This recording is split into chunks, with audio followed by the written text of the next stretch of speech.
সব দোষ নন্দ ঘোষ, শুধু মেয়েদের দোষ। মেয়েদেরকে পড়াশোনা করানো যাবে না। কেন পড়াশোনা করানো যাবে না? পড়াশোনা করলে শিক্ষিত হয়ে যাবে। সুশিক্ষিত হয়ে গেলে যখন হাজবেন্ড কোনো কিছু বলবে, উল্টাপাল্টা কিছু বলবে, অন্যায় কিছু বলবে, তখন তো প্রোটেক্ট করবে, তাই না? তখন তো মেয়েরা সত্য কথা বলে দিবে, যেটা একদম সঠিক কথা সেটা বলে দিবে। এই জন্য তাকে সুশিক্ষিত করতে দেওয়া যাবে না, একদম পড়ালেখা করা যাবে না। বিয়ে করছো মানে পড়ালেখা বন্ধ। তারপর কি? যখন চাকরি করবে, যারা শিক্ষিত চাকরি করবে, চাকরি করতে দেওয়া যাবে না। চাকরি করলে কি হবে?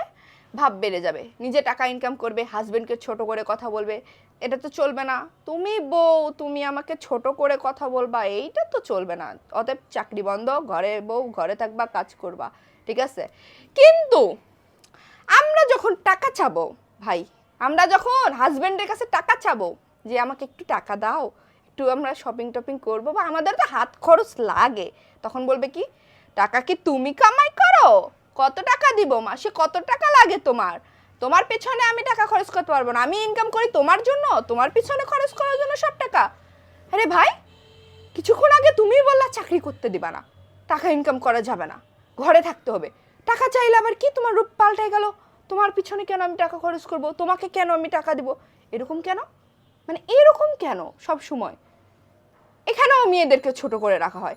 তারপর কি, আমার গার্লফ্রেন্ডরা, এক্স গার্লফ্রেন্ডরা অনেক সুন্দর ছিল। আমাকে বাহিরে আমার বান্ধবীরা কত সুন্দর, রাস্তা দিয়ে যায়, ও বাবা কি সুন্দর, কি সুন্দর একটা মাল যাচ্ছে, দেখে তো মনটা ভরে গেল। তোমার বউরা যদি মাল বলে তাইলে তো খবর আছে, ওই ছেলের খবর আছে, যাই তো দুই চারটা থাপ্পড় মাইরাই দিবা। যাক থাক, তারপরের সাবজেক্টে আসি। এই যে গার্লফ্রেন্ডরা যে সুন্দর বলে, আমার এখন বান্ধবীরা অনেক সুন্দর, আমার কলিগরা অনেক সুন্দর, কলিগের বউ অনেক সুন্দর, তুমি কি করো? তোমার বউরে দিয়ে কি করো? তোমার বউরে দিয়ে তো সপ্তাহে 7টা দিন কাজ করাও, বছরে 365 দিন কাজ করো, মাসে 30 দিন কাজ করো। তোমার বউটা কিভাবে সুন্দর থাকবে? তুমি তারে টাকা দিবা না, তুমি তারে হাত খরচ দিবা না, সে ইনকাম করে না, তুমি তারে টাকা দিবা না, সে তার রূপচর্চা করতে পারবে না।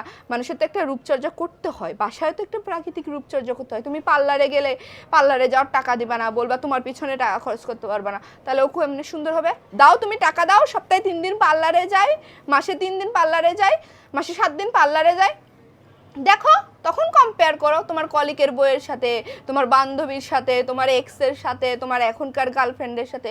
তোমরা তা করবা না। তোমরা চাবা ফিট ফার ড্রেসিং গার্ল হবে গার্লফ্রেন্ড, কিন্তু বউ হবে কি, কামলা, শুধু কাজ করবে। বউয়ের অত রূপচর্চা দরকার নাই, ক্রিম মাখার দরকার নাই, বউ তুমি খালি কাজ করো আর কাজ করো। তারপরে যখন তুমি বুড়া হয়ে যাবা, তোমার দেখতে চেহারা নষ্ট হয়ে যাবে, তখন আমি আবার প্রেম করবো, কচি কচি মেয়ে দেখে প্রেম করব। এই হচ্ছে ছেলেদের কাহিনী। মানে এরা হচ্ছে তালেও থাকবে, তিলেও থাকবে। তো আপনাকে হচ্ছে পড়ালেখা করতে দিবে না, চাকরিও করতে দিবে না, নিজের যে একটা পরিচর্যা আছে সেটাও করতে দিবে না, নিজেকে ফিটফাটও থাকতে দিবে না। কিন্তু চাইবে কি, শিক্ষিত মেয়ে। চাইবে কি আমার বউ চাকরি করে আমারে মানে সংসারে অর্ধেক হাল নিবে। চাইবে কি আমার বউ ঐশ্বরিয়ার মতো সুন্দর হবে, আমার কলিকের বউয়ের চেয়েও সুন্দরী হবে। ভাই, আপনি চাইবেন এক, করবেন এক, তাহলে মেয়েরা করবে কি ভাই? আমাদের মেয়েদের কপাল কত খারাপ দেখছেন? আমরা একমাত্র প্রাণী ভাই, আমরা একমাত্র প্রাণী যারা বিনা পয়সায় সারাদিন খালি কামলা খেটে যায় স্বামীর সংসার। অন্য কোনো প্রাণী নাই, মেয়েরা ছাড়া অন্য কোনো প্রাণী নাই যে এমনি সারা বছর শুধু কামই কইরা যাবে, কামই কইরা যাবে।